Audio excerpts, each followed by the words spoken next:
ইমাম মুহাম্মদ বিন আব্দুল ওয়াহ্হাব রাহিমাহুল্লাহ তিনি অধ্যায় রচনা করেছেন আদ-দুআউ ইলা শাহাদাতি আল্লা ইলাহা ইল্লাল্লাহ। এই অধ্যায় রচনা করে তিনি যেটা বোঝাতে যাচ্ছেন সেটি হচ্ছে এই তরজমাতুল বাবের যে মূল অর্থ সেটি হচ্ছে আদ-দাওয়াতু ইলাত তাওহীদ, আদ-দাওয়াতু ইলাত তাওহীদ, তাওহীদের দিকে আহ্বান। তিনি এই বাক্যটাকেই তিনি এমনভাবে উপস্থাপন করেছেন যাতে সব মানুষের জন্য বোঝা কি হয়ে যায়, সহজ হয়ে যায়। এই কারণে তিনি একবারেই তাওহীদের যে কালেমা সেই কালেমা তিনি এখানে উল্লেখ করেছেন, আশহাদু আল্লা ইলাহা ইল্লাল্লাহ। আমরা জানি যে এই কালেমার মর্ম কেমন। লা ইলাহা ইল্লাল্লাহ, লা ইলাহা ইল্লাল্লাহ এমন একটি কালেমা যেটা একজন মুসলিমের জীবনে তার মুকাল্লাফ, তিনি দায়িত্বপ্রাপ্ত হওয়ার পর থেকে মৃত্যুবরণের আগ পর্যন্ত সর্ব অবস্থায় লা ইলাহা ইল্লাল্লাহর সাথেই তাকে জীবনযাপন করতে হয়। এই লা ইলাহা ইল্লাল্লাহর ফজিলত আমরা সকলেই জানি, এই বিষয়ে আলোচনা করার অপেক্ষা রাখে না। এই লা ইলাহা ইল্লাল্লাহর ব্যাপারে আল্লাহ রাসূল সাল্লাল্লাহু আলাইহি ওয়াসাল্লামের যে ঐতিহাসিক হাদিস, যে হাদিসটা আমরা সকলেই জানি, আমি শুধু ধারণা দিচ্ছি যে আবু হুরায়রা রাদিয়াল্লাহু আনহু তিনি ওই বাগান থেকে আল্লাহ রাসূল সাল্লাল্লাহু আলাইহি ওয়াসাল্লামের কাছ থেকে যেই দাওয়াত নিয়ে আসছিলেন, আল্লাহ রাসূল সাল্লাল্লাহু আলাইহি ওয়াসাল্লাম বললেন যে এখান থেকে বের হয়ে যার সাথে সাক্ষাৎ হবে তাকে তুমি বলবে মান ক্বালা লা ইলাহা ইল্লাল্লাহ মুস্তাইকিনান বিকলবিহি দাখালাল জান্নাহ।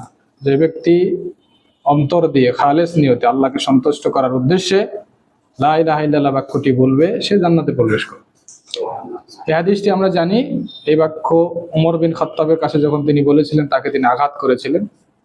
পরবর্তীতে এর নালিশ রাসূল সাল্লাল্লাহু আলাইহি ওয়াসাল্লামের কাছে হয়েছিল এবং ওমর বিন খাত্তাব রাদিয়াল্লাহু আনহু যে কথা তিনি বলেছিলেন যে এই কথা যদি মানুষের সামনে প্রচার করা হয় তাহলে তারা লা ইলাহা ইল্লাল্লাহর উপর কি করবে, নির্ভর করবে। বিধায় আমাদেরকে এর ব্যাখ্যা বিশ্লেষণ সহ প্রচার করা কি উচিত। তো ইমাম মুহাম্মদ বিন আব্দুল ওয়াহ্হাব রাহিমাহুল্লাহ এখানে বাব বেঁধেছেন আদ-দুআউ ইলা শাহাদাতি আল্লা ইলাহা ইল্লাল্লাহ বিমানা আদ-দাওয়াতু ইলাত তাওহীদ, তাওহীদের দিকে আহ্বান, তাওহীদের দিকে আহ্বান। তাওহীদের দিকে আহ্বান কে দিবে? এটা শুধু আলেমদের দায়িত্ব নাকি আমাদের সবারই দায়িত্ব? তাওহীদের উপর আহ্বান করা আমাদের সবারই দায়িত্ব, কারণ কোনো নির্দিষ্ট ব্যক্তি কেন্দ্রিক এগুলোকে খাস করা হয় নাই যে শুধু এই ব্যক্তি এটার দাওয়াত দিবে, অন্য কেউ দাওয়াত দিতে পারবে না। নিজের জন্য যেমন তাওহীদটা জানা প্রয়োজন, জরুরি, নিজে জানার পর সেটা মানুষের কাছে প্রচার করা এটাও কি, এটাও জরুরি। তাই আপনাকেও এই তাওহীদের প্রতি দাওয়াত দিতে হবে। সেই দাওয়াতের মানহাজ এবং মাসলাকটা কেমন হবে সেই কথাই মুহাম্মদ বিন আব্দুল ওয়াহ্হাব রাহিমাহুল্লাহ এখানে স্পষ্ট করেছেন। তিনি এই বাব বেঁধে তিনটি দলিল উপস্থাপন করেছেন। তিনটি দলিলের মধ্যে একটি দলিল তিনি উপস্থাপন করেছেন কোরআন থেকে, দুইটি দলিল উপস্থাপন করেছেন হাদিস থেকে। একটি কোরআনের আয়াত এবং দুইটি হাদিস থেকে আজকে আমরা বাবের সাথে, তরজমাতুল বাবের সাথে মুনাসাবাত বুঝেই আমরা আজকে আলোচনা দিতে টানবো ইনশাআল্লাহ। আমা তৌফিক ইল্লা বিল্লাহ। মুহাম্মদ বিন আব্দুল ওয়াহ্হাব রাহিমাহুল্লাহ তিনি সূরাতুল ইউসুফের 108 নম্বর আয়াত তিনি এখানে আলোকপাত করেছেন। তিনি বলছেন কুল আউযু বিল্লাহি মিনাশ শাইতানির রাজীম কুল হাযিহি সাবিলি আদউ ইলাল্লাহি আলা বাসীরা আনা ওয়া মান ইত্তাবা'আনি সুবহানাল্লাহি ওয়া আনা মিনাল মুশরিকিন, সুবহানাল্লাহি ওয়া মা আনা মিনাল মুশরিকিন। এই আয়াত মুহাম্মদ বিন আব্দুল ওয়াহ্হাব এখানে উপস্থাপন করেছেন। এই আয়াত থেকে বাবের সাথে কি সম্পর্ক? তিনি বাব বেঁধেছেন আদ-দাওয়াতু ইলা তাওহীদ, তাওহীদের দিকে আহ্বান। তারপর তিনি দলিল দিচ্ছেন কুল হাযিহি সাবিলি আদউ ইলাল্লাহি আলা বাসীরা। সম্পর্ক হচ্ছে এতটুকুই, কুল হাযিহি সাবিলি আদউ ইলাল্লাহি আলা বাসীরা। এই অংশটুকুই বাবের সাথে সম্পর্ক, এই আয়াতের এই অংশটুকু বাবের সাথে সম্পর্ক আদ-দাওয়াতু ইলাত তাওহীদ। আল্লাহ রাব্বুল আলামিন বলছেন কুল, হে মুহাম্মদ সাল্লাল্লাহু আলাইহি ওয়াসাল্লাম আপনি বলুন, হাযিহি সাবিলি এটাই আমার পথ, আই তরিকি মানহাজি এটাই আমার পথ, এটাই আমার পদ্ধতি। আদউ ইলাল্লাহ এই পদ্ধতি পথকে সামনে রেখেই আমি কি করি? আল্লাহর দিকে আহ্বান করি। আলা বাসীরাতিন, আমি নিজের থেকে কোনো কথা বলি না, আমার নিজের বুঝ থেকে আমি কোনো বুঝ মানুষকে দেই না, আমি নিজের বক্তব্য থেকে কোনো বক্তব্য মানুষের কাছে উপস্থাপন করি না, আমি আমার নিজের যশ খ্যাতির জন্য মানুষকে কিছুই বলি না, আমি এই আল্লাহর পথে মানুষকে আহ্বান করি আলা বাসীরাতিন, এই আলা ইলমিন, জ্ঞানের মাধ্যমে, জেনে বুঝে সঠিক যেই জ্ঞান আল্লাহ রাব্বুল আলামিনের পক্ষ থেকে আমাকে দেওয়া হয়েছে, আল্লাহ রাব্বুল আলামিন যেটা আমাকে বলতে বলেছে, আল্লাহ রাব্বুল আলামিন যেটা আমাকে উপস্থাপন যেভাবে করতে বলেছে, আমি সেই পদ্ধতি এবং পথকে সামনে রেখেই আমি তাওহীদের দিকে মানুষকে কি করি, আহ্বান করি। এটাই আমার পথ। আমি ওমানিত্তাবিআনি, এবং আমাকে যারা অনুসরণ করে তারাও আমার মতোই এই পথে জেনে বুঝে জ্ঞান রেখেই দলিল আদিল্লার ভিত্তিতেই কোরআন এবং সহিহ হাদিস যেটা বলে সেটাকে সামনে রেখেই তারাও তাওহীদের পথে, এই শাহাদাত আল্লাহ ইলাহা ইল্লাল্লাহর পথে মানুষকে ডাকে। তাফসিরে বলা হচ্ছে মানিত্তাবিআনি কারা, মানিত্তাবিআনি এর ক্ষেত্রে বলা হচ্ছে, তাফসিরে বলা হয়েছে তারা কারা, তারা হচ্ছে সাহাবীরা। কারণ সাহাবীরাই ওই সমস্ত ব্যক্তি যারা রাসূল সাল্লাল্লাহু আলাইহি ওয়াসাল্লামের কাছ থেকে সরাসরি জ্ঞান নিয়েছেন, সরাসরি জ্ঞান নিয়ে সেভাবেই তারা মানুষকে কি করেছেন, আহ্বান করেছেন। তো আদ-দাওয়াতু ইলা তাওহীদ, তাওহীদের প্রতি দাওয়াত, শাহাদাতু আল্লা ইলাহা ইল্লাল্লাহ, এটা কি? এটাকে বলা হচ্ছে কালিমাতু লা ইলাহা ইল্লাল্লাহ মিফতাহু দারিল ইসলাম। লা ইলাহা ইল্লাল্লাহ কালিমা, এটি হচ্ছে ইসলামের একটা চাবি। ইসলামের কি চাবি? লা ইলাহা ইল্লাল্লাহ মিফতাহুল জান্নাহ, লা ইলাহা ইল্লাল্লাহ এটা কি? জান্নাতের একটা কি? জান্নাতের চাবি। আমাদের যারা আসবে নীরবে আপনারা চেয়ার দিবেন, একজন চেয়ার দেন, সবাই বসে যাবে।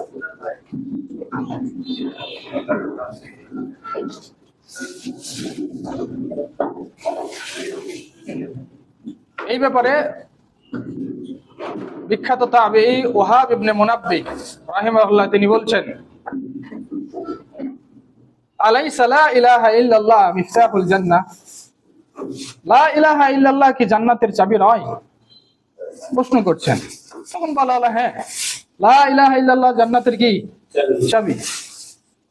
তখন তিনি বলছেন, চাবি কি এমনিতেই হয় নাকি চাবির দাঁত থাকে? দাঁত ছাড়া কি চাবির অস্তিত্ব কল্পনা করা যায়? যায় না।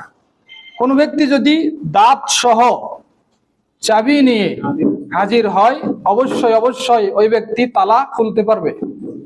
আর যদি চাবি শুধু নিট অ্যান্ড ক্লিন সোজা চাবি নিয়ে হাজির হয়, তার কোনো দাঁত না থাকে, ওই চাবি দিয়ে তালা খুলবে না। তাই তিনি বলছেন, আলাইসা লা ইলাহা ইল্লাল্লাহ মিফতাহুল জান্নাহ, লা ইলাহা ইল্লাল্লাহ কি জান্নাতের চাবি নয়? অবশ্যই লা ইলাহা ইল্লাল্লাহ জান্নাতের চাবি, কিন্তু শুধু চাবি হলেই যে জান্নাতের দরজা খুলবে বিষয়টা এমনটা নয়। সেই জান্নাতের চাবির সাথে, লা ইলাহা ইল্লাল্লাহর চাবির সাথে আমাদের দাঁতও লাগবে। সেই দাঁতগুলো কি? ইমাম ইবনুল কাইয়িম আল জাওজি রাহিমাহুল্লাহ তার কিতাব মাদারিজুস সালিকিনের ভিতরে বলেছেন আশ-শরিয়াহ, সেটাই কি? সেটাই শরীয়ত। সেটাই কি? শরীয়ত। এর ব্যাপক শব্দ। শরীয়ত একটা কি? ব্যাপক শব্দ, এর ভিতরে সবকিছুই আছে। সেটাই হচ্ছে সালাত, সেটাই হচ্ছে যাকাত, সেটাই হচ্ছে হজ, সেটা হচ্ছে সিয়াম, সেটা হচ্ছে আল আমালুস সালিহা, সমস্ত ভালো কাজ কি? চাবি। এই ভালো কাজ ছাড়া আপনি শুধুমাত্র লা ইলাহা ইল্লাল্লাহ কালিমা নিয়ে যাবেন আর জান্নাতের চাবি খুলবে, এটা কল্পনা করা যায় না। তাই ইমাম মুহাম্মদ বিন আব্দুল ওয়াহাব রাহিমাহুল্লাহ তিনি বলছেন, আদ-দাওয়াতু ইলা তাওহীদ, তাওহীদের দিকে আমাদেরকে কিভাবে দাওয়াত দিতে হবে, তাওহীদের দিকে দাওয়াত দেওয়ার আমাদের পদ্ধতি কি? যে আমি মানুষকে বললাম যে আল্লাহ 7 আসমানের উপরে থাকে, আসেন আল্লাহকে বিশ্বাস করি, আল্লাহ আমাদের জন্য আসমান জমিন সৃষ্টি করেছেন, আসেন আল্লাহর ইবাদত করি, আল্লাহ সবকিছু করেন, আসেন আল্লাহর দাসত্ব করি। এভাবে বললেই কি লা ইলাহা ইল্লাল্লাহর প্রতি দাওয়াত হবে? না। মুহাম্মদ বিন আব্দুল ওয়াহাব রাহিমাহুল্লাহ বাব বেঁধে তিনি দলিল ইস্তেমবাদ করছেন যে লা ইলাহা ইল্লাল্লাহর প্রতি দাওয়াত দিতে হলে কি করতে হবে? মুহাম্মদ সাল্লাল্লাহু আলাইহি ওয়াসাল্লামের পদ্ধতি, পথ এবং পদ্ধতি ফলো করতে হবে। মুহাম্মদ সাল্লাল্লাহু আলাইহি ওয়াসাল্লামের পথ এবং পদ্ধতি ফলো করতে হবে। মুহাম্মদ সাল্লাল্লাহু আলাইহি ওয়াসাল্লাম যে মানহাজ, যে তরিকার উপর দাওয়াত দিয়েছেন, সেই তরিকার উপর আমাদেরকে কি করতে হবে? আমাদেরকে দাওয়াত দিতে হবে। তার মানে বোঝা গেল, আপনি যখন মানুষকে দাওয়াত দিবেন, এই দাওয়াত আপনার পক্ষ থেকে মন মতো দাওয়াত দিলে হবে না, সেই দাওয়াতের একটা রুলস আছে, সেই রুলস কে ফলো করে অবশ্যই অবশ্যই আপনাকে তাওহীদের পথে দাওয়াত দিতে হবে, যেটা নবী সাল্লাল্লাহু আলাইহি ওয়াসাল্লাম বলেছেন। এই এই আয়াতকে সামনে রেখে মুহাম্মদ বিন আব্দুল ওয়াহাব মাসালা ইস্তেমবাদ করেছেন, সেই মাসালার দিকে আমি সামান্য কিছু টাচ দিয়ে বক্তব্য শেষ করব। তারপর যে দ্বিতীয় দলিল এনেছেন মুহাম্মদ বিন আব্দুল ওয়াহাব, তিনি হাদিস এনেছেন আব্দুল্লাহ ইবনে আব্বাস রাদিয়াল্লাহু আনহুমা থেকে, প্রসিদ্ধ হাদিস। হাদিসটা সকলে আমরা জানি, মুআজ বিন জাবালের হাদিস রাদিয়াল্লাহু আনহু, এবং এই হাদিসের সাথে সংশ্লিষ্ট আছেন আরেকজন সাহাবী আবু মুসা আল আশআরী রাদিয়াল্লাহু আনহু। মুআজ বিন জাবাল রাদিয়াল্লাহু আনহুকে যখন তিনি ইয়ামানে পাঠাচ্ছিলেন দাওয়াতের উদ্দেশ্যে, তখন মুআজ বিন জাবালকে আল্লাহ রাসূল সাল্লাল্লাহু আলাইহি ওয়াসাল্লাম শিক্ষা দিচ্ছেন, ওস্তাদ ছাত্রকে শিক্ষা দিচ্ছেন, তোমাকে আমি এক জায়গায় দাওয়াতের কাছে পাঠাচ্ছি, ওই জায়গায় গিয়ে তুমি আবাদ করবে, দাওয়াত দিবে, মানুষকে তাওহীদের দিকে আহ্বান করবে, পদ্ধতিটা কেমন হবে, পদ্ধতিটা কেমন হবে, সেই দাওয়াতের পদ্ধতি সম্পর্কে মুহাম্মদ সাল্লাল্লাহু আলাইহি ওয়াসাল্লাম মুআজ বিন জাবালকে শিক্ষা দিচ্ছেন। সেই শিক্ষাটা কি? আল্লাহ রাসূল সাল্লাল্লাহু আলাইহি ওয়াসাল্লাম মুআজ বিন জাবালকে যখন ইয়ামানে পাঠাচ্ছিলেন তখন বলছেন, ইন্নাকা তাতি, নিশ্চয়ই তোমার কাছে আসবে, কওমান, এমন একটা সম্প্রদায়, মিন আহলিল কিতাব, এই সম্প্রদায় হবে কি? আহলে কিতাব থেকে, আহলে কিতাব থেকে তারা আসবে, আহলে কিতাব থেকে একটা সম্প্রদায় তোমার কাছে আসবে। বাবের সাথে হাদিসের মুনাসাবাত হচ্ছে এখানেই, যে শব্দটা রাসূল সাল্লাল্লাহু আলাইহি ওয়াসাল্লাম এখন বলছেন সেটা কি? ফালইয়াকুন, ফালইয়াকুন আউয়াল মা তাদউহুম ইলাইহি শাহাদাতু আন লা ইলাহা ইল্লাল্লাহ। তো সর্বপ্রথম তারা যখন তোমার কাছে আসবে, সর্বপ্রথম তাদের কাছে তোমার যে আহ্বান হবে সেটি হচ্ছে শাহাদাতু আল্লাহ ইলাহা ইল্লাল্লাহ, অর্থাৎ আদ-দাওয়াতু ইলা তাওহীদ, তাওহীদের দিকে আহ্বান। মুহাম্মদ বিন আব্দুল ওয়াহাব এখানে বাব বেঁধেছেন আদ-দুআ ইলা শাহাদাতি আল্লাহ ইলাহা ইল্লাল্লাহ। আমরা বললাম এই বাবের অর্থ কি? বিমানা আদ-দাওয়াতু ইলা আত-তাওহীদ, তাওহীদের দিকে আহ্বান। ঠিক মুহাম্মদ সাল্লাল্লাহু আলাইহি ওয়াসাল্লাম মুআজ বিন জাবালকে বলছেন, যখন আহলে কিতাবরা তোমার কাছে আসবে, সর্বপ্রথম তুমি তাদেরকে যে পথের দিকে দাওয়াত দিবে সেটি কি? সেটি হচ্ছে শাহাদাতু আল্লাহ ইলাহা ইল্লাল্লাহ। মনে রাখতে হবে সমস্ত রাসূলগণের দাওয়াত একটাই, সেটা কি? লা ইলাহা ইল্লাল্লাহ, লা ইলাহা ইল্লাল্লাহ। তাদের আরো দাওয়াত আছে, তাদের আরো দাওয়াত আছে, কিন্তু বলা হচ্ছে এটা হচ্ছে রাসু দাওয়াতুল ইসলাম, ইসলামের দাওয়াতের মূল দাওয়াত হচ্ছে লা ইলাহা ইল্লাল্লাহ। কেউ যদি লা ইলাহা ইল্লাল্লাহকে বাদ দিয়ে, কেউ যদি লা ইলাহা ইল্লাল্লাহকে মাইনাস করে অন্যদিকে যায়, তার কোনো আমল আল্লাহ রাব্বুল আলামিন কবুল করবেন না। তাই সর্বপ্রথম যেই পথে আপনাকে দাওয়াত দিতে হবে সেটার নাম কি? লা ইলাহা ইল্লাল্লাহ। আহলু কিতাব, আহলু কিতাব কারা? আহলু কিতাব কারা? ইহুদি খ্রিস্টান, ইহুদি খ্রিস্টান। কিতাব দ্বারা কি উদ্দেশ্য? এখানে কিতাব দ্বারা কি উদ্দেশ্য? না, কিতাব দ্বারা কি উদ্দেশ্য? ইহুদি এবং নাসারা। আহলে কিতাব মানে ইহুদি এবং নাসারা। কিতাব দ্বারা কোন কোন কিতাব উদ্দেশ্য? তাওরাত, জাবুর। আহলু কিতাব তাদেরকে বলা হয় কি? আহলু কিতাব, ইহুদ এবং নাসারা। তারা যখন তোমার কাছে আসবে তখন তাদেরকে তুমি কিসের দাওয়াত দিবে? কালেমার দাওয়াত দেবে। আমরা জানি সূরা ফাতিহাতে আছে গায়রিল মাগদুবি আলাইহিম ওয়াদ-দাল্লিন।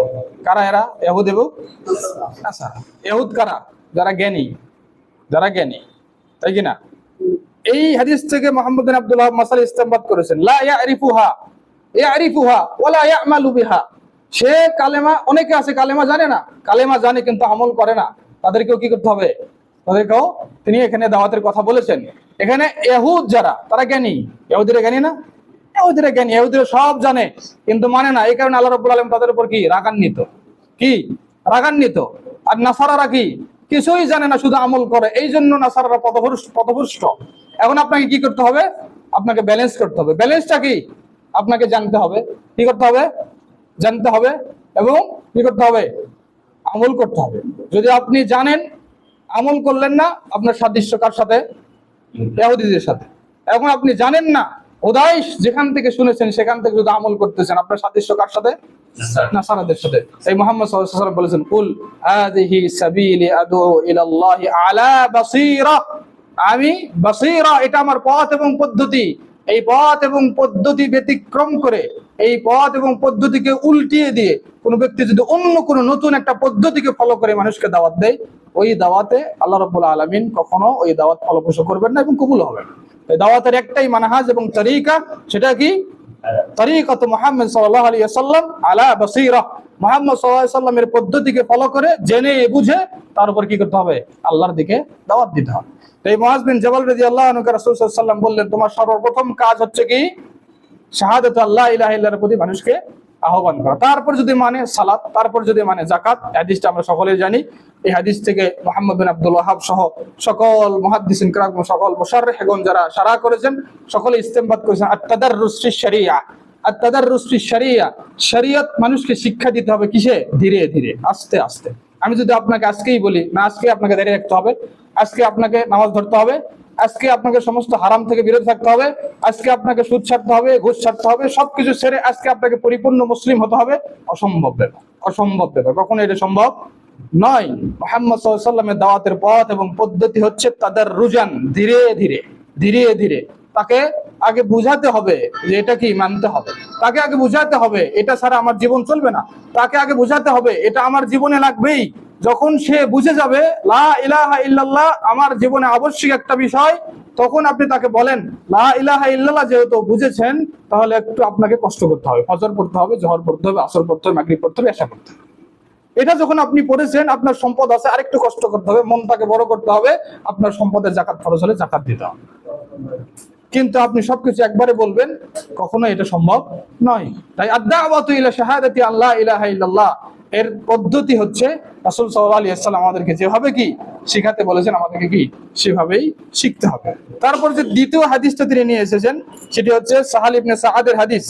যে হাদিসে আল্লাহ রাসূল সাল্লাল্লাহু আলাইহি ওয়াসাল্লাম যে ঘটনা আমরা জানি, যে তিনি বলেছেন যে আগামীকাল একজনের হাতে পতাকা দেওয়া হবে, আগামীকাল একজনের হাতে কি দেওয়া হবে? পতাকা দেওয়া। এই হাদিসটা আপনি সকলে জানেন যে ওই পতাকা কে পায়? আলী রাদিয়াল্লাহু আনহু পেয়েছিলেন। ওই পতাকা কে পেয়েছিলেন? তার জামাতে আলী রাদিয়াল্লাহু আনহু। সেখানের বাবের সাথে যে মুনাসাবাত, যখন পতাকা আলী রাদিয়াল্লাহু আনহুকে দিলেন, তখন রাসূল সাল্লাল্লাহু আলাইহি ওয়াসাল্লাম বলেছিলেন উনফুজ আলা রিসলিকা হাত্তা তানজিলা বিসাহাতিহিম সুম্মা দুহুম ইলাল ইসলাম ওয়া আখবিরুহুম বিমা ইয়াজিবু আলাইহিম মিন হাক্কিল্লাহি তাআলা ফি। রাসূল সাল্লাল্লাহু আলাইহি ওয়াসাল্লাম আলী রাদিয়াল্লাহু আনহুকে বললেন যে যখন তুমি তাদের বাউন্ডারিতে পৌঁছাবে, ধীরে ধীরে যাও, আস্তে আস্তে যাও, আস্তে আস্তে যাও, তাড়াহুড়া করে তাদের ভিতরে প্রবেশ করো না, আস্তে আস্তে যাও, সতর্ক হয়ে যাও। যখন তুমি তাদের কাছে পৌঁছাবে, সুম্মা দুহুম ইলাল ইসলাম, সর্বপ্রথম তাদেরকে ইসলামের দিকে কি দিবে? আহ্বান দিবে। ইসলামের দিকে আহ্বান দিয়েই ক্ষান্ত হবে না, কি করবে? ওয়া আখবিরুহুম, তাদেরকে তুমি এই সংবাদ দিবে, বিমা ইয়াজিবু আলাইহিম মিন হাক্কিল্লাহি তাআলা ফি, যে আল্লাহ যে তাকে সৃষ্টি করেছে, আল্লাহ যে তাকে জমিনে নিয়ে এসেছে, তার জন্য আল্লাহ 7 আসমান তৈরি করেছে, তার জন্য আল্লাহ 7 জমিন তৈরি করেছে। এই 7 আসমান এবং 7 জমিনের ভিতর যা কিছু আছে সবকিছু কি জন্য তৈরি করেছে? মানুষের জন্য। মানুষ যাতে এই জমিনে বসবাস করতে পারে সুন্দরভাবে, মানুষ যাতে সুন্দরভাবে একটা পরিবার নিয়ে পৃথিবীতে বসবাস করতে পারে, ইবাদত করতে পারে। এই আসমান এবং জমিনের সমস্ত সৌন্দর্য কার জন্য? আল ইনসু ওয়াল জিন, মানুষ এবং জিনদের জন্য, যাতে করে তারা সুন্দর করে আল্লাহর দাসত্ব করতে পারে। তাদেরকে তুমি এটা বুঝাও যে আল্লাহ যে এত কিছু করেছে, আল্লাহর উপর তো তোমার একটা হক আছে, অধিকার তো আছে। সেই অধিকারটা কি? লা ইলাহা ইল্লাল্লাহ। আলী রাদিয়াল্লাহু আনহুকে মুহাম্মদ সাল্লাল্লাহু আলাইহি ওয়াসাল্লাম এভাবে কালেমার দিকে দাওয়াত দেওয়ার আহ্বান জানিয়েছিলেন। তাহলে এই তিনটি হাদিস থেকে আমরা যে মাসালাটা বুঝলাম, মুহাম্মদ বিন আব্দুল ওয়াহাবের মাসালা বলার সুযোগ নাই, আমাদের বড় ভাই এসেছেন, তিনি আলোচনা করবেন। এই তিনটি হাদিস, কোরআনের আয়াত, একটি কোরআনের আয়াত এবং দুইটি হাদিস থেকে আমরা যেটা বুঝলাম, আদ-দাওয়াতু ইলা তাওহীদ, মানুষের জীবনের সর্বপ্রথম কাজ হচ্ছে মানুষকে তাওহীদের দিকে আহ্বান করা। সেই তাওহীদের দিকে আহ্বানটা হবে কার পদ্ধতিতে? মুহাম্মদ সাল্লাল্লাহু আলাইহি ওয়াসাল্লামের পদ্ধতিতে। আর আমরা সকলেই জানি ইবাদত কবুল হওয়ার শর্ত কয়টি? দুইটি। ইবাদত কবুল হওয়ার শর্ত দুইটি। আল্লাহ রাব্বুল আলামিন পবিত্র কোরআনে একটি আয়াতে এই দুইটি শর্ত উল্লেখ করেছেন। সূরাতুল কাহফের শেষের আয়াত, সূরাতুল কাহফের শেষের আয়াতের শেষের অংশে আল্লাহ রাব্বুল আলামিন বলেন, ফামান কানা ইয়ারজু লিকা রাব্বিহি ফালইআমাল আমালান সালিহান ওয়া লা ইউশরিক বিইবাদাতি রাব্বিহি আহাদা। ফালইআমাল আমালান সালিহান আলা মুআফাকাতি মুহাম্মদ সাল্লাল্লাহু আলাইহি ওয়াসাল্লাম, যে অবশ্যই আপনার আমলটা হতে হবে মুহাম্মদ সাল্লাল্লাহু আলাইহি ওয়াসাল্লামের আমলের মতো। মুহাম্মদ সাল্লাল্লাহু আলাইহি ওয়াসাল্লাম যে আমল করেছেন, করতে বলেছেন, যেইভাবে তিনি দিক নির্দেশনা দিয়েছেন, সেই অনুযায়ী আপনার আমল করতে হবে। ওয়ালা ইউশরিকু বিইবাদাতি রাব্বিহি আহাদা, ওই আমলটা হতে হবে ইখলাস যুক্ত। ওই আমলটা হতে হবে কি? ইখলাস যুক্ত, শিরিক মুক্ত। তাই ইবাদতের প্রথম দুইটি কি শর্ত? এক, ইখলাস; দুই, মুতাবাআতু মুহাম্মদ সাল্লাল্লাহু আলাইহি ওয়াসাল্লাম, মুতাবাআতু রাসূলিল্লাহ সাল্লাল্লাহু আলাইহি ওয়াসাল্লাম, এই দুইটি পূরণ হলে আরেকটি শর্ত, সেটা কি? হারাম থেকে বেঁচে থাকা। হারাম থেকে কি? বেঁচে থাকা। ওই ঐতিহাসিক হাদিস, যে হাদিসে ব্যক্তি দোয়া করছে, সে বলছেন আল্লাহ রাসূল সাল্লাল্লাহু আলাইহি ওয়াসাল্লাম বললেন তার সবকিছুই কি? মালবাসুহু মাশরাবুহু, তার কি পোশাক, তার পানীয়, তার খাবার সবকিছুই কি? হারাম। সে হারাম খেয়ে খেয়ে বড় হয়েছে, এমন ভাবে সে দোয়া করেছে, আল্লাহ তার এই দোয়া কবুল করবেনই করবে। এই পদ্ধতিতে দোয়া করলে আল্লাহ ফিরান না, এই পদ্ধতিতে দোয়া করলে আল্লাহ তার দোয়া কবুল না করে ক্ষান্ত হন না, থাকেন না। কিন্তু কি করব, তার সবকিছুই যে হারাম, তার খাওয়া হারাম, তার পানি হারাম, তার পোশাক হারাম, যে যা খেয়ে খেয়ে ছোট থেকে বড় হয়ে শরীর করেছে, ওই শরীরটাও হারাম। আল্লাহ তার দোয়া কবুল করে কিভাবে? আল্লাহ তার দোয়া কবুল করবে কিভাবে? কারণ সে হারাম যুক্ত, সবকিছুই তার জীবনটা সবকিছু হারামের সাথে সংশ্লিষ্ট বিদায় তার দোয়া আল্লাহ কবুল করবেন না। তাই ইবাদত কবুলের প্রধান দুই শর্ত, একটা হচ্ছে ইখলাস, আর একটা রাসূল সাল্লাল্লাহু আলাইহি ওয়াসাল্লামের পদ্ধতি। এই দুইটা যদি পূরণ হয়, অবশ্যই অবশ্যই আপনাকে হারাম মুক্ত হয়েই হালালের সাথে যুক্ত হয়ে ইবাদত করতে হবে, তবে আল্লাহ ইবাদত কবুল করবে।